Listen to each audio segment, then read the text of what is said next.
You must understand, before anything else, that the soul was never crafted to remain confined within the narrow corridors of inherited expectations. There is an ancient architecture inside you, older than your family lineage, older than the wounds you have carried, older even than the identity you believe is yours. It is the architecture of the self, the central flame around which all the archetypes orbit, and when an empath begins to awaken to that flame, the world they once belonged to feels it, and it trembles, not because you become dangerous, but because you become free. And freedom, my friend, is the one force the unconscious patterns of a family system cannot predict, cannot manage, cannot bind. Perhaps you have felt for many years as though your life were shaped by something invisible yet heavy. Like a script written long before you learned to speak, you sensed the expectations of others before they were expressed, absorbed emotions that were not yours, adjusted yourself to maintain harmony in rooms where no one asked why harmony required your silence. Empaths often grow up this way, not by choice, but because the environment organized itself around their sensitivity. The family system recognizes the one who sees too much, feels too much, knows too much before knowledge has language. And in many cases, the system uses this sensitivity as a container, a vessel into which unresolved pain is poured. But this is not destiny. It is only the beginning of consciousness, the raw material from which awakening emerges. When I speak of awakening, I do not mean a sudden moment of enlightenment. I speak of a slow unfurling, a recognition that dawns like early light across a sleeping landscape. It begins with the simple realization that your spirit has been living in a room that is far too small for it. For years, you adjusted yourself, folding your wings inward, lowering your voice, shrinking your presence as though the immensity within you were a burden rather than a gift. But the psyche does not tolerate confinement forever. The unconscious begins to send signals, dreams that disturb you with symbolic urgency, relationships that collapse under the weight of your unspoken needs, moments of inexplicable grief or anger that arise not to harm you, but to wake you. I once wrote that until you make the unconscious conscious, it will direct your life and you will call it fate. And for the empath, the unconscious is often filled with images not only from your personal history, but also from the emotional imprints of those you have absorbed. The father who could not love fully, the mother who needed your softness to soothe her storms, the sibling who struggled and leaned upon your strength. These become shadow figures inside your psyche. They are internalized presences, archetypal echoes shaped by human faces. You do not merely remember them, you carry them, and the awakening begins when you realize you can set them down. But to set them down, you must first see them clearly. Many of you have lived under the belief that your sensitivity made you fragile, when in truth it made you permeable. You absorbed the projections of others as though they were truths. When someone was angry, you believed you caused it. When someone withdrew, You assumed you were unworthy. When someone hurt you, you imagined you must have deserved it. This is how an empathic spirit becomes small, not because it lacks power, but because it becomes too responsible for the emotional currents around it. Let me tell you something essential. The moment you begin to differentiate your inner life from the emotional weather of others, the moment you claim your psychic territory, the old world you once lived in will resist. It will accuse you of changing, of becoming distant, of abandoning roles you were never meant to inhabit forever. This resistance is not personal, it is structural. Systems resist change because change threatens equilibrium. And an awakening empath is the greatest disturbance a dysfunctional system can encounter. For you are no longer willing to carry what does not belong to you. You may remember a dream from your childhood, one that perhaps felt insignificant then, but presses upon your memory now, a dream where you found yourself in a house with many rooms, each one dimly lit, each one filled with objects that seemed ancient, symbolic, familiar though you had never seen them before. In one room, a mirror that reflected not your face but your father's fatigue. In another, a chair where your mother sat, her body made of mist that dissolved when you reached for her. In another, still, a small figure, a child that looked like you but would not speak. These are not dreams to be dismissed. They are maps.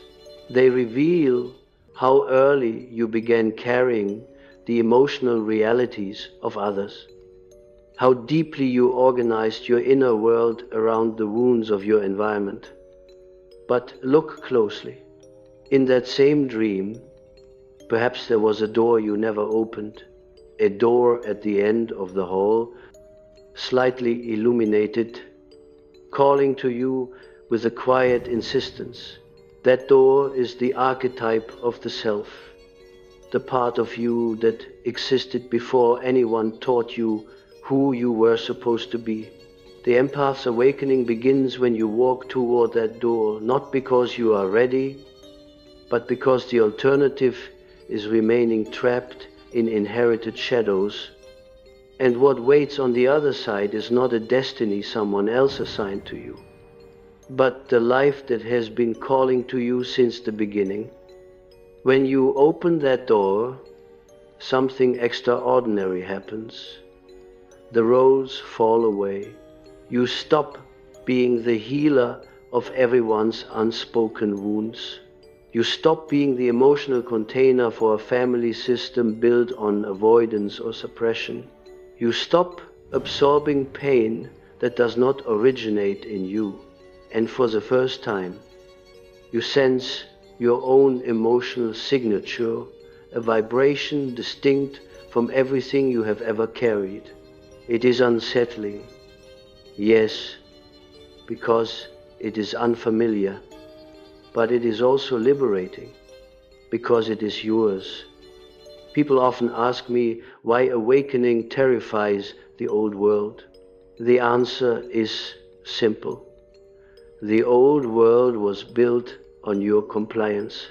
It depended on your silence, your self-abandonment, your willingness to shrink so others could feel larger. When you awaken, you withdraw your energy from patterns that once fed on it. The father wound cannot continue its story through you. The mother's unresolved grief can no longer shape your choices. The ancestral scripts lose their narrator, and the world that once held you small begins to collapse under its own weight. For you have stepped outside the structure entirely. But understand, this collapse is not destruction, it is transformation. In alchemical terms, it is the stage of nigredo, the blackening, the necessary disintegration before a new form can emerge. And the empath, more than most, must pass through this phase consciously. For you do not simply release external structures, you release internalized identities. You release the version of yourself who survived by making herself invisible. You release the version who equated love with self-sacrifice.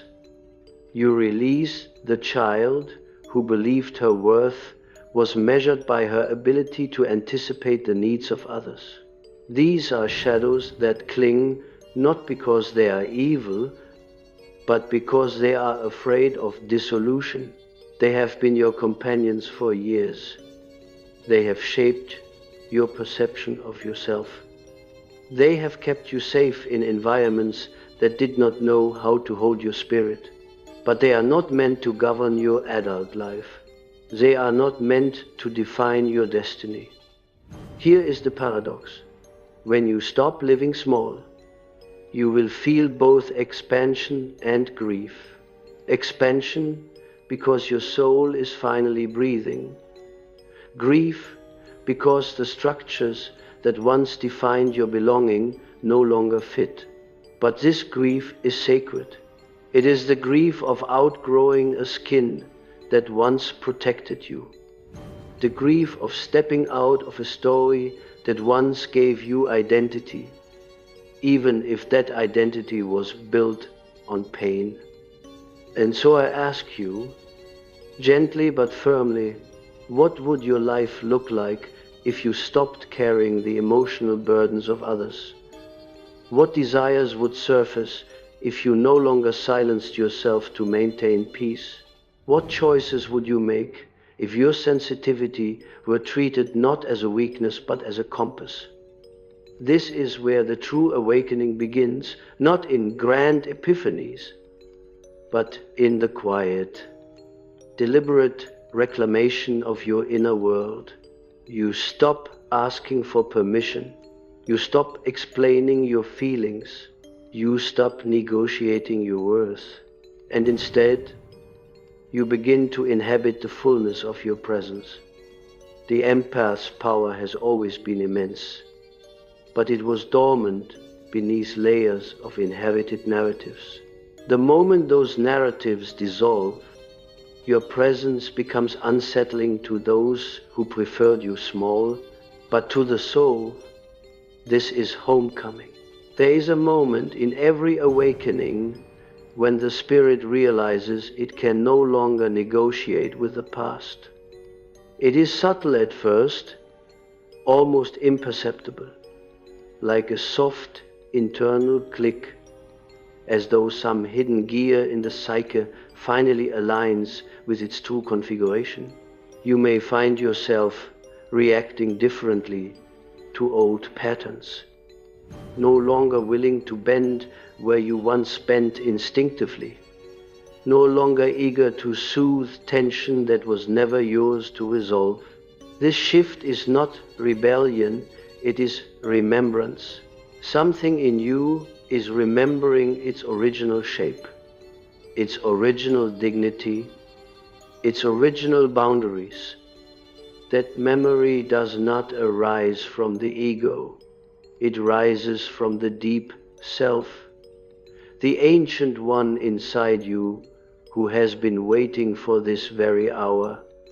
Many empaths misunderstand their journey because they believe awakening should feel peaceful. But the psyche does not evolve through comfort. It evolves through tension, through the friction that emerges when the soul refuses to remain confined. When the empath begins reclaiming their psychic territory, the old world responds with confusion, sometimes even hostility. But understand this, hostility is merely fear wearing a mask. The people who depended on your silence will not know how to respond when you begin to speak from your center. The relationships that relied on your self-abandonment may feel destabilized when you begin to choose yourself. Even your own shadow may rise with panic, whispering that you are betraying something sacred by changing, but you are not betraying anything. You are returning to the truth. I want you to imagine an image, one I have seen in countless dreams shared with me across decades of analysis. There is a bird, golden and immense, but it sits inside a cage that is far too small. The cage is not locked. It never was. But the bird believes the bars are necessary, that they protect it from the vastness outside. Generation after generation has told it the same. Remain small. Remain quiet. Remain contained. And yet, one day, the bird stretches its wings not in rebellion, but out of instinct, and it discovers that the cage bends. It discovers that the bars were never meant to hold something so luminous. This is the empath's awakening, not a violent shattering, but a realization that your spirit was never meant to live in confinement.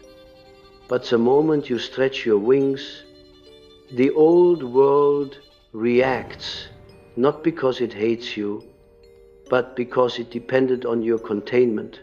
When you were small, others felt stable. When you were silent, others felt empowered. When you carried their wounds, they avoided their own reflection. Your awakening forces a confrontation with reality, your reality, their reality. The shared reality of a system built on fragility, and fragility, when exposed, trembles. Do not be surprised when people from your past attempt to draw you back into old roles. They may say, "You've changed," with tones of accusation, when in fact what they mean is, "You no longer absorb my chaos," or "You no longer shrink so I can feel larger," or "You no longer play the role that protected my emotional avoidance." They will blame your awakening for the discomfort they feel, because they cannot yet see that their discomfort is the result of their own unhealed wounds being revealed. But this is not your burden to soothe anymore. I have witnessed this pattern many times. The empath begins to awaken, begins to embody their true presence. And suddenly the world that once praised their kindness begins to criticize their boundaries. Society applauds compassion when it is convenient, but it fears individuation, because individuation means sovereignty. And sovereignty cannot be controlled. When you awaken, you step into psychic sovereignty. This is why your old world trembles it, senses it, can no longer define you. There is another dream, one I have heard in countless variations. The dreamer finds themselves standing before a mirror, but the reflection is blurred, as though someone else's face is superimposed upon theirs. Sometimes it is the father's face, sometimes the mother's, sometimes a partner or a friend. The dreamer wipes the glass, but the reflection remains unclear. Only when they turn away from the mirror, when they stop trying to see themselves through the gaze of others, does their true image appear. This dream always marks the threshold of awakening. The psyche is telling you your identity cannot be found in the reflections crafted by other people's expectations. Your identity emerges only when you stop contorting yourself to maintain an image that was never yours. The empath's life often begins with fusion with the emotional states of others, fusion with the family system, fusion with the unspoken tensions in the environment. You learn to anticipate danger through intuition, to soothe conflict through self-erasure, to sense the moods of others as though they were your own. But awakening requires differentiation, not the rejection of others, but the recognition that you are not them. Their wounds are not your wounds. Their failures are not your destiny. Their fears are not predictions of your path. Differentiation is a sacred act. And for the empath, it is revolutionary. Consider the archetype of the wounded healer, one who tends to others while carrying injuries of their own. Many empaths unconsciously embody this archetype, believing that love means carrying burdens alone, believing that healing is only valid when performed at personal cost. But the true healer heals through wholeness, not sacrifice. When you heal yourself, you release yourself from the archetype's shadow dimension. You step into the realm of the integrated healer, the one who transforms simply by being, not by bleeding for others. Your awakening will not only terrify your old world, it will terrify your old self as well. The ego does not give up its defenses easily. It may cling to relationships that drain you, identities that exhaust you, environments that deplete you, because it fears annihilation. But individuation is not annihilation, it is expansion. The ego is not destroyed in awakening, it is reorganized around the self. It learns its true place as a servant of your inner truth, not the ruler of your destiny. There is a moment I have witnessed in many individuals, a moment that arrives like a quiet storm. It is the moment the empath stops explaining themselves. Explanation was once your survival strategy. You explained to avoid conflict. You explained to protect the fragile egos around you. You explained because you believed your feelings were burdens that needed justification. But when awakening deepens, explanation becomes unnecessary. Your boundaries become statements, not negotiations. Your choices become declarations, not apologies. You move from defending your inner world to inhabiting it fully. And when that shift happens, the old world senses that the spell has broken. You are no longer hypnotized by guilt, by fear, by the obligation to make yourself small so others can remain comfortable. This terrifies the old world because it reveals truths that were long buried. When you stop playing the role assigned to you, the entire system must confront its own shadow. Families built on silence must face the pain they avoided. Partners who relied on your emotional labor must confront their own inadequacies. Friends who depended on your selflessness must reckon with the imbalances they ignored. Awakening always reveals shadow, and shadow, when exposed, becomes restless. But do not confuse the world's restlessness with a sign that you are wrong. It is proof that you are moving into alignment with the self.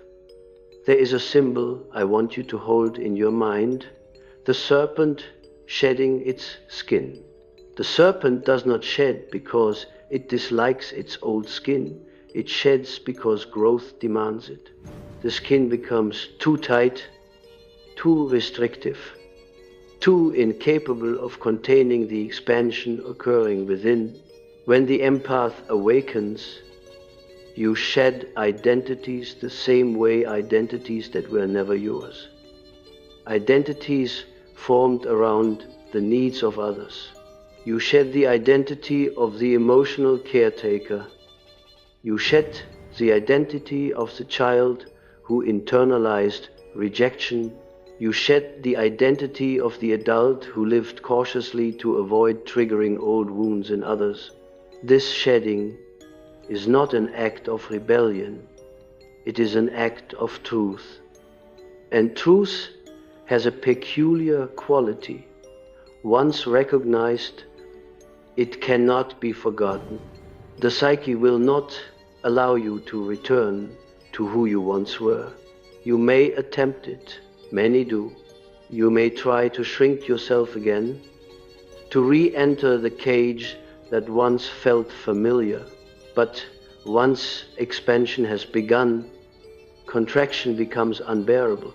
The soul refuses to dim its light simply to preserve old dynamics. I have seen many individuals reach this crossroads where returning to the past is impossible, yet stepping into the future feels terrifying. But the fear you feel is not a warning, it is a threshold. Fear often accompanies the emergence of the self. For you are stepping into a life not shaped by conditioning, but by inner truth. And truth has no precedent. It is always new. If you listen closely, beneath the fear, there is another sensation. It is subtle, like a warm current rising through the body. It is the feeling of coming home, not to a place, but to yourself. The empath awakening is not a journey towards something external. It is a return to the self, the center, the inner temple from which your life was always meant to be lived. As you awaken, relationships shift, not because you force change, but because your frequency changes. The people who are meant to meet you in your wholeness will rise to meet you. Those who cannot will fall away, not out of malice, but out of misalignment. This is natural. The psyche organizes itself around truth, not convenience. And so, I ask you again, if your spirit was never meant to live small, what becomes possible when you finally allow yourself to live fully? You are not at the end of your awakening. You are at the threshold. There comes a moment in the inner journey when the psyche begins to reveal the material it has kept hidden for years, sometimes decades, waiting for the right level of consciousness to receive it. Awakening is not merely a shift in perception, it is a shift in psychic gravity. What was once buried beneath layers of silence and adaptation rises through the unconscious like a forgotten continent emerging from the sea. And for the empath, this rising is often overwhelming, because it contains not only personal wounds, but also the emotional sediments of those whose pain you once carried as if it belonged to you. You may notice that during this stage, dreams become more vivid, more symbolic, more insistent. They no longer whisper, they thunder. A dream of standing in an empty cathedral, hearing your footsteps echo as though the building itself were alive. A dream of descending a spiral staircase into a room lit by a single candle. A room filled with objects you recognize yet cannot name. A dream of opening a book whose pages are blank until you touch them. At which point words appear in your own handwriting, though you have never written them. These images are not random. They are the language of the unconscious, speaking to you in metaphors, because metaphors bypass the defenses of the ego. They tell you that your spiritual architecture is awakening, that your inner temple is being illuminated again after years of darkness. The empath often dreams of water during this phase, turbulent oceans, deep lakes, rivers that overflow their banks. Water is the symbol of emotion, of the unconscious, of the vast psychic reservoirs that you once navigated instinctively to attune to others. But in awakening, the water no longer reflects their emotions. It reflects your own. And this is where the terror of the old world begins. Not because you become unpredictable, but because you become sovereign. Those who once depended on your emotional permeability suddenly encounter a boundary where there was once none. Your waters no longer carry their storms, and they do not know what to do with the responsibility of holding their own emotional weather. When an empath awakens, they begin to differentiate between compassion and self-erasure. For years, you may have mistaken endurance for love, resilience for loyalty, forgiveness for obligation. But endurance without reciprocity becomes self-abandonment. Resilience without boundaries becomes martyrdom. Forgiveness without discernment becomes a repetition of trauma. The awakening reveals these distortions, not to shame you, but to show you the depth of your unconscious loyalties, loyalties to suffering, to silence, to inherited wounds. These loyalties once kept you safe. Now they keep you small. In my work with analyzers, I have often observed a peculiar phenomenon. The moment someone begins to reclaim their inner authority, the external world responds as though threatened by an invisible force. The empath's old world senses the shift intuitively. Even before you have spoken a word, they feel your energy withdrawing from patterns that once fed them. They sense your attention turning inward rather than outward. They notice your silence becoming intentional rather than submissive. And because they do not understand inner processes, they interpret this as distance, rejection, disobedience. But what you are actually doing is realigning your psyche with the self, the only true center of your being. You must understand that those who benefited from your self-sacrifice will not celebrate your awakening. They cannot. Their identity depends on the version of you that lived in service to their wounds. When you step out of that role, the structure collapses, and they must confront the emptiness that your presence once filled. This confrontation is not your responsibility. The soul cannot remain hostage to systems that refuse to grow. There is an archetype that emerges during this stage of awakening: the exile who returns home, not as a child longing for acceptance, but as a sovereign being who recognizes the limits of the place they once belonged to. You may find yourself revisiting memories with startling clarity, seeing dynamics that were once invisible to you. You may feel anger, not the reactive anger of the wounded ego, but the sacred anger of the self reclaiming its dignity. Anger is not the enemy. It is the guardian at the threshold.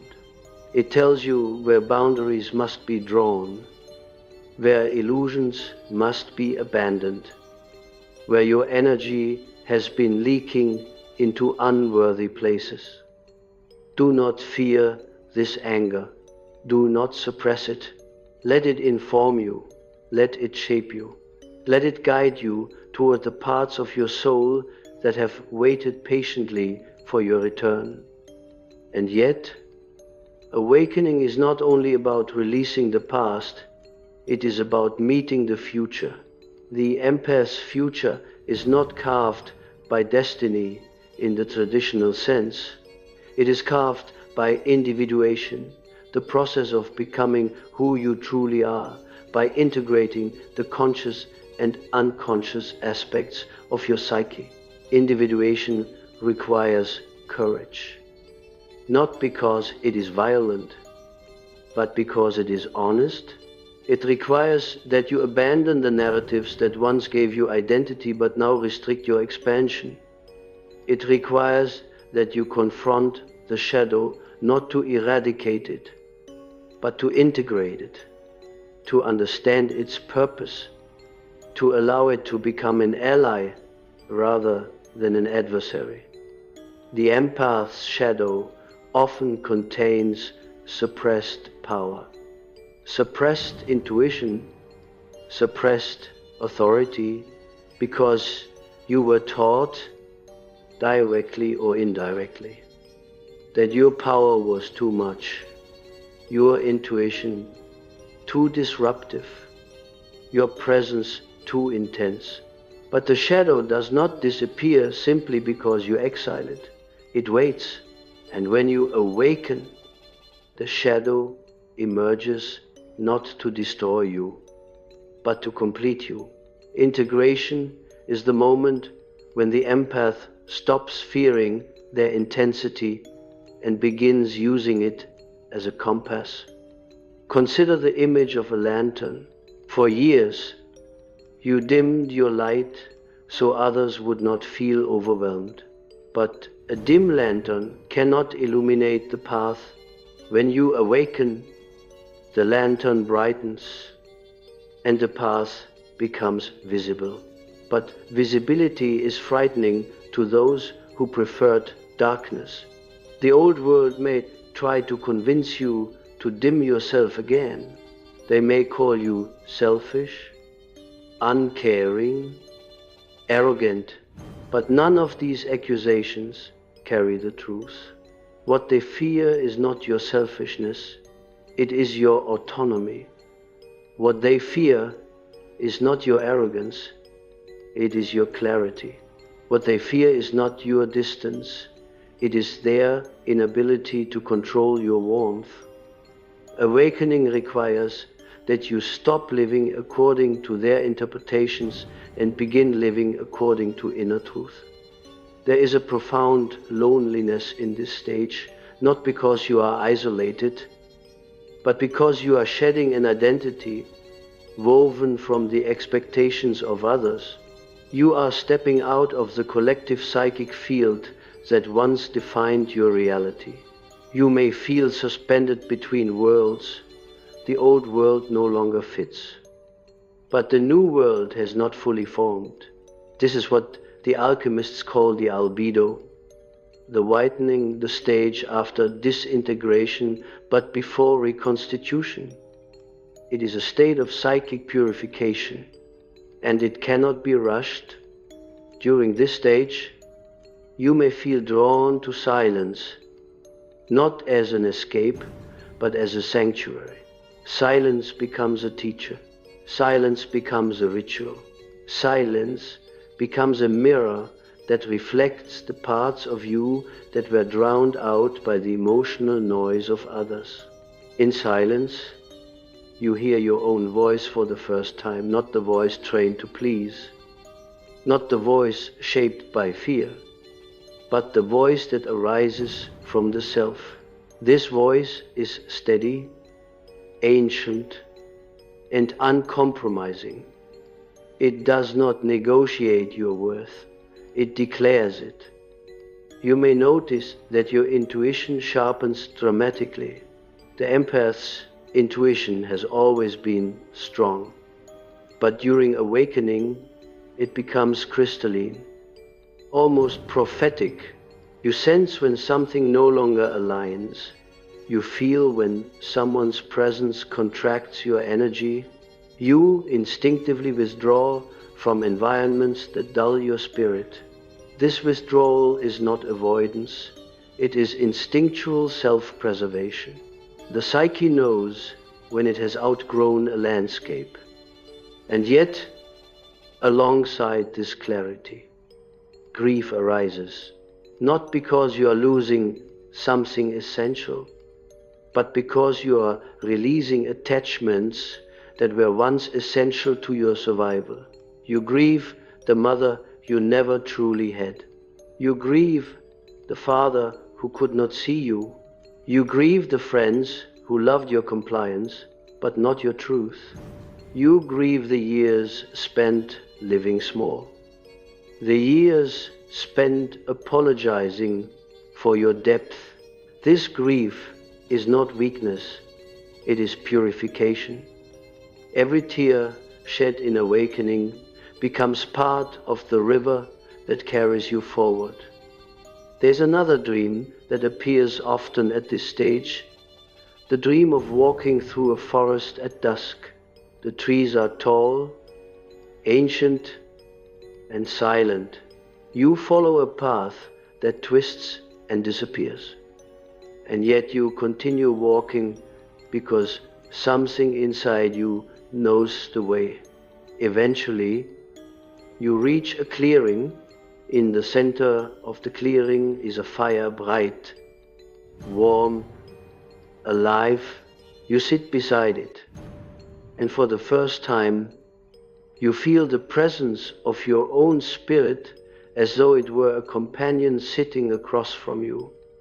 You do not speak. You do not need to. The fire speaks for you. The fire is you. This dream signifies the moment when the empath stops searching for home outside themselves and realizes that home is the inner flame, the self, the one that never leaves, never abandons, never dims. Awakening is the return to that fire, and as you sit with it, something extraordinary happens. You begin to feel a new kind of power rising within you, not the power that dominates or controls, but the power that simply is the power of presence. When the empath steps into this presence, the old world does not know how to respond. It cannot manipulate you. It cannot guilt you. It cannot entice you back into roles of emotional servitude. Your presence becomes unassailable, not because you build walls, but because you radiate truth. The empath's true power has nothing to do with softness and everything to do with clarity. Softness without clarity is sacrifice. Clarity without softness is tyranny. But when the two merge, when your compassion is guided by discernment, when your intuition is grounded in boundaries, you become psychologically untouchable. This is the stage where everything changes. This is the stage where your old world trembles. As the process of awakening deepens, something remarkable begins to occur within the empath psyche. The center shifts. For years, perhaps decades, you lived as though your center were outside of you, located in the emotions, perceptions, and expectations of others. Your sense of safety depended on their approval, your sense of identity on their reflection, your sense of belonging on their acceptance. But awakening brings with it a profound reorientation. The center returns to its rightful place, deep within the self, and this recentering is what truly terrifies the old world. Because once the center is internal, nothing external can command you anymore. You begin to walk differently, not faster, not slower, but with a kind of grounded presence that comes from knowing you no longer need to justify your existence. You begin to speak differently, not louder, not sharper, but with a calm conviction that does not seek validation. Even your silence changes shape. It is no longer the silence of suppression. It is the silence of sovereignty, a silence that says, I hear myself now, a silence that cannot be manipulated, a silence that reveals the psychic autonomy you have reclaimed. This shift is not subtle, at least not to those who once drew power from your self-doubt. They sense the withdrawal of your emotional availability almost before you do. They feel the closing of doors that were once wide open to them. They experience the boundary not as an act of aggression, but as a loss of access. And because they mistake your spirit for their resource, they interpret your awakening as betrayal. But what you are betraying is not them. It is the version of yourself that existed only to maintain their comfort. Awakening complicates every relationship that was built on your willingness to remain small. You will begin to notice how certain connections depended on your inability to see your own worth. You will see how certain people were drawn to your pain more than your potential. You will recognize how often you were chosen not for your depth, but for your availability to carry what others refuse to hold. Your old world will not willingly release you, because your absence forces an encounter with its own emptiness, but the absence is necessary, and it is holy. For the empath's awakening is not an act of rebellion, it is an act of truth. There comes a moment when the past no longer calls you with the same force. The familiar patterns lose their charge. The emotional loops dissolve. The people who once held psychological influence over you appear smaller, not because they have diminished, but because you have expanded. What once seemed monumental now looks like a fragment of a story you have already outgrown. You do not feel anger toward them anymore. You feel clarity, and clarity is the great liberator. The psyche, once burdened by the emotional residues of others, begins to clear itself like a river released from obstruction. You may feel a new spaciousness, a new stillness, a new capacity for life that once seemed impossible. This spaciousness is the true nature of your spirit, the vast interior landscape that was always waiting beneath the layers of inherited fear, guilt, and obligation. Your spirit was never meant to live in the narrowness of old stories. It was crafted for immensity. During this stage, many empaths report a peculiar sensation, a kind of internal expansion that feels as though the boundaries of the body cannot contain the magnitude of the soul. It is not dissociation, it is emergence. The self is stepping forward, casting light into the corners where the small self once hid. You may experience moments of awe, moments of grief, moments of profound recognition, as though meeting yourself after a lifetime of wandering. These moments are sacred. They mark the transition from unconscious living to conscious becoming.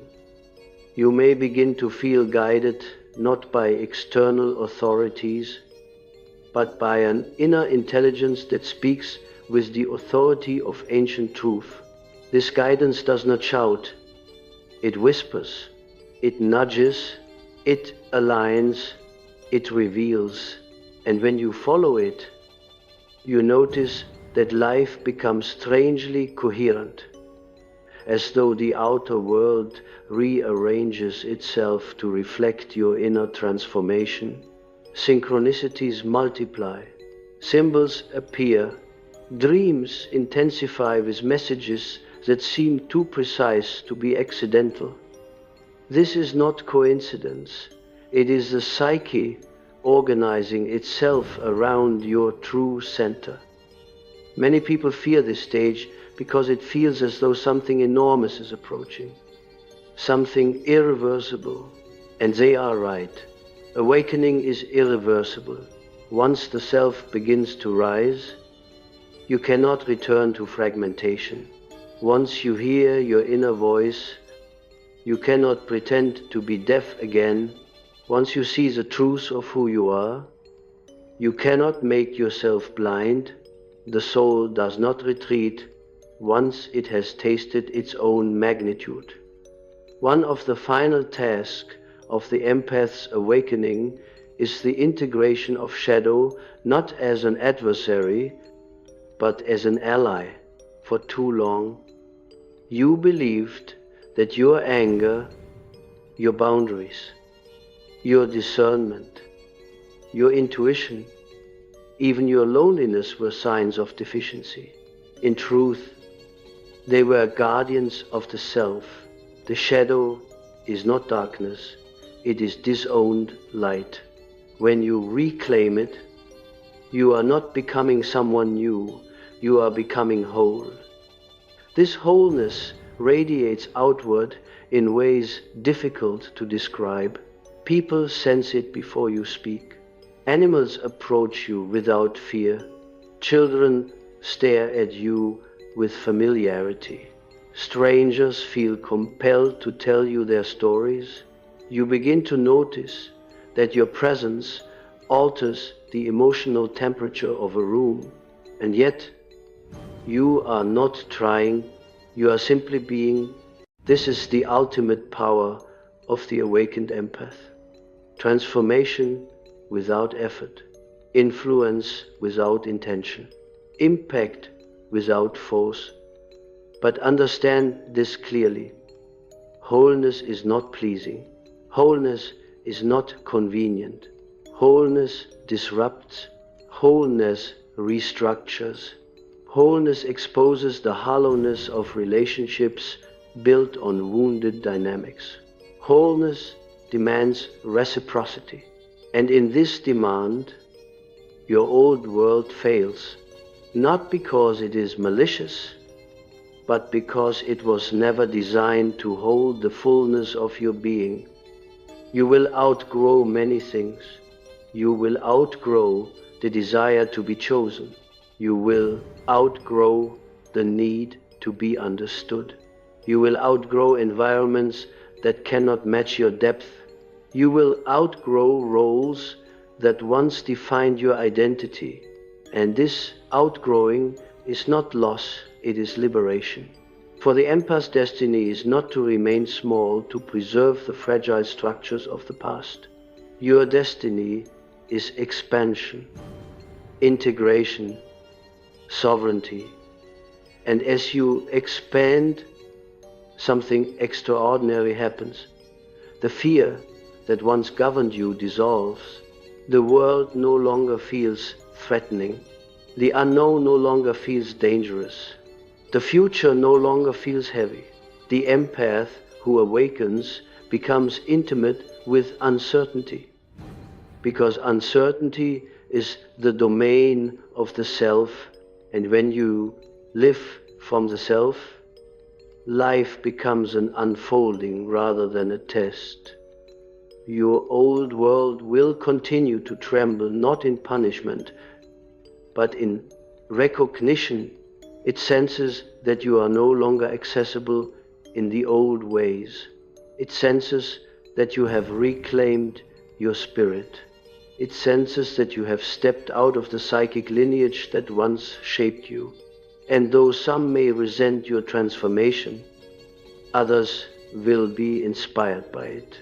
You will become a symbol not of perfection, but of possibility.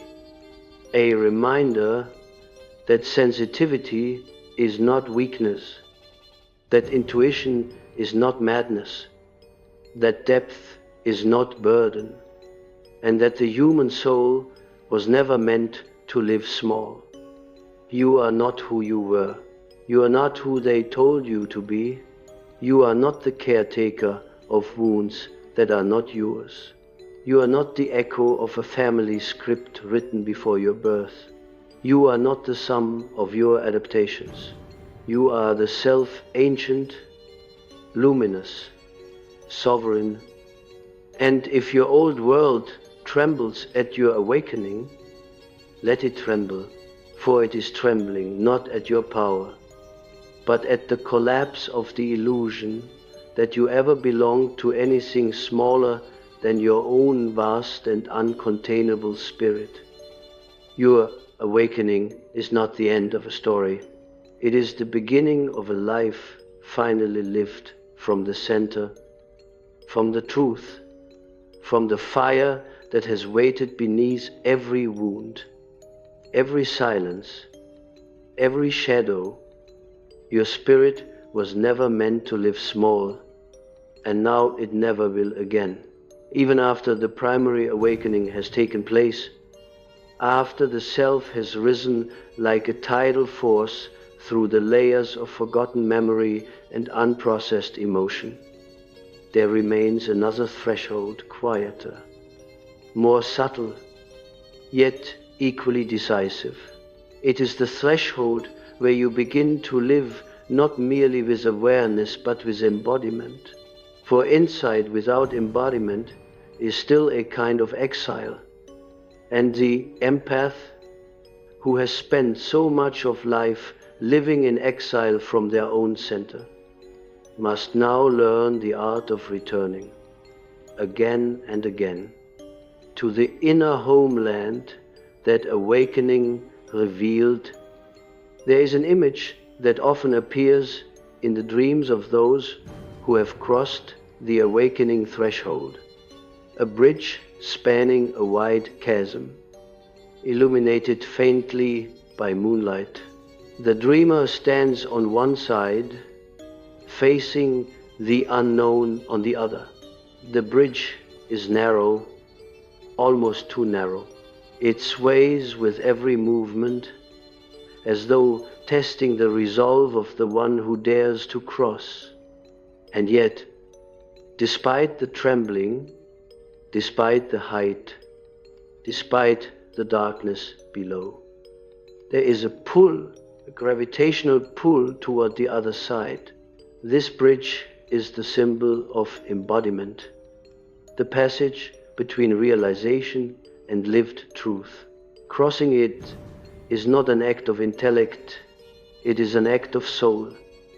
Embodiment begins when the empath stops performing their old identity even in small, unconscious ways. When you no longer smile to ease someone's discomfort. When you no longer say it's okay to prevent someone's shame. When you no longer silence your intuition because others fear what you perceive. When you no longer bend your boundaries because you fear being misunderstood. These small moments are not small at all. They are the micro acts of sovereignty that shape the new architecture of your being. At this stage, your dreams may shift in tone. Instead of wandering through dark corridors or reliving symbolic echoes of childhood wounds, you begin to dream of vast landscapes, mountains, oceans, deserts, forests that seem to breathe with ancient intelligence. These landscapes are not external places, they are internal terrains. They signify that you have entered the psychic wilderness where the self roams freely. The wilderness is not chaotic. It is alive. It is ordered in ways that the rational mind cannot grasp, but the soul understands instantly. In these streams, there may be guides, figures, who appear not as authority figures but as companions, an old woman with silver hair, stirring a pot of luminous liquid over a fire, a young child offering you a lantern, a large animal, a wolf, a stag, a lion walking beside you without threat. These guides are archetypal presences, fragments of the collective unconscious rising to support your transition. They do not give instructions. They reflect qualities you are reclaiming: intuition, innocence, instinct, sovereignty. And yet, as the new world within you expands, the outer world may still feel misaligned. You might sense a gap, a widening distance between your inner truth and the environments you once inhabited. Conversations that once absorbed you now feel hollow. Dynamics that once demanded your emotional labor now feel irrelevant.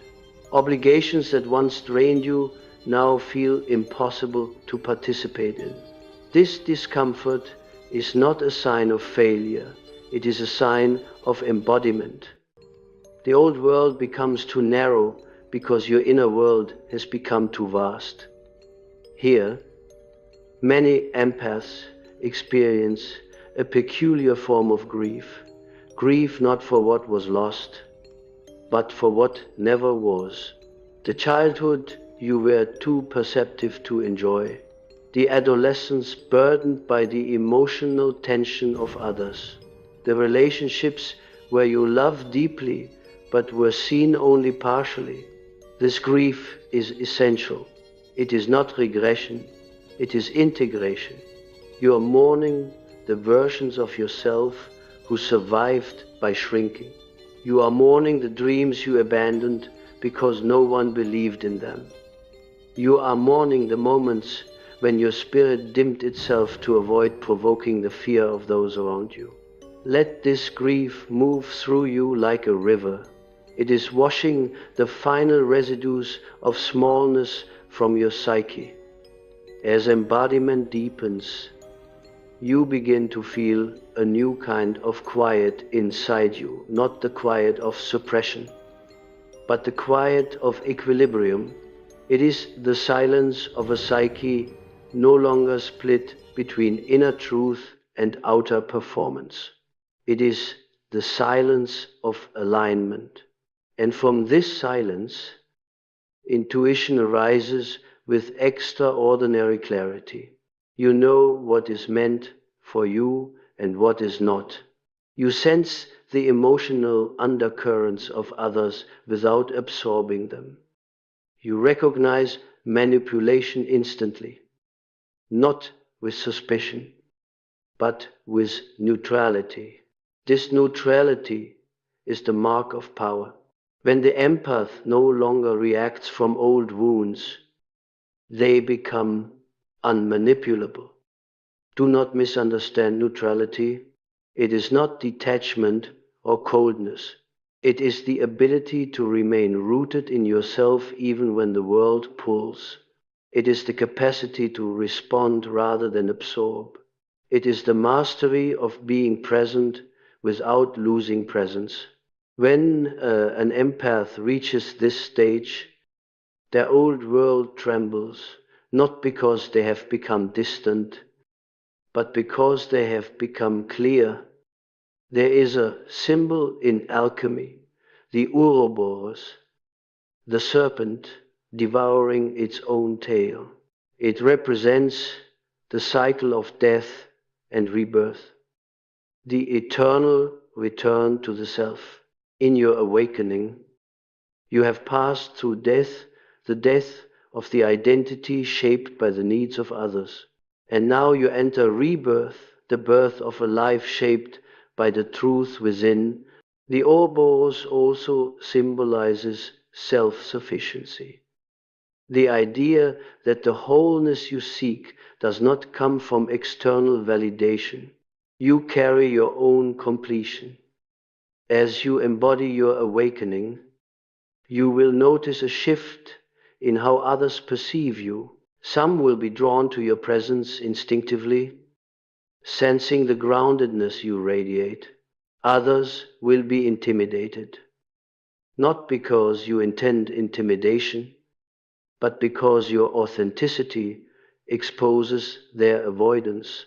Your silence becomes a mirror, your clarity becomes a catalyst, your boundaries become a challenge to those who benefited from your lack of them. But this is not your concern. You do not exist to help others escape their shadow. You exist to live your truth.